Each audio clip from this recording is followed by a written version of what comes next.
ഇടുക്കിയിലെ മറയൂർ ചിന്നാറിൽ വാഹനങ്ങൾക്ക് മുന്നിൽ ഒരു കാട്ടാനക്കൂട്ടം. ഏറെ നേരം ഈ കാട്ടാനക്കൂട്ടം ഗതാഗതം തടസ്സപ്പെടുത്തി. റോഡിൽ തന്നെ ഈ കാട്ടാനക്കൂട്ടം നിലയുറപ്പിച്ചു. അതിൻ്റെ ദൃശ്യമാണ് പ്രേക്ഷകർ ഇപ്പോൾ കാണുന്നത്. പിന്നീട് വാഹനം പിന്നോട്ടെടുത്തപ്പോൾ ഈ ആനകൾ കാട്ടിലേക്ക് കയറിപ്പോയി.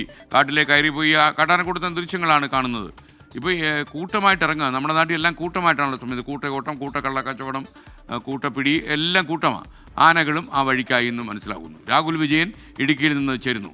രാഹുൽ, ഈ ഒരുപാട് നേരം ഈ ആനകൾ നടുക്കമുണ്ടാക്കിയോ?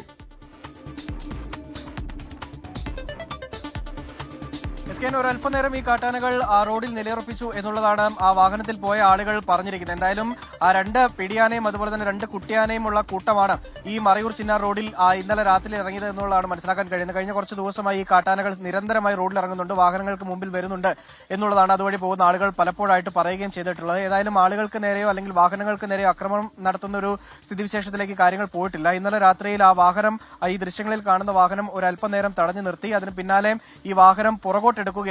അതിനുശേഷം ഈ ആനകൾ സ്വമേധയാ ആ കാട് കയറുകയായിരുന്നു. ഏതെങ്കിലും വിധത്തിൽ RRTO അല്ലെങ്കിൽ വനംവകുപ്പിന്റെ ആളുകളോ ഒന്നും എത്തിയല്ല ആനയെ കാട്ടിലേക്ക് കയറ്റി. ഇതൊരു വനമേഖലയിലൂടെയുള്ള വഴിയാണ്. മറയൂർ ഉദുമൽപേട്ട റോഡാണ്. ഇവിടെ ആനകൾ പതിവായി ഇറങ്ങുന്നതാണ്. പക്ഷേ ഈ വാഹനങ്ങൾക്ക് മുൻപിലൊക്കെ ഇറങ്ങുമ്പോൾ ഒരു ആശങ്ക ആളുകൾക്കുണ്ട്. അത് ആക്രമണത്തിലേക്കൊന്നും ആനകൾ പോയിട്ടില്ല.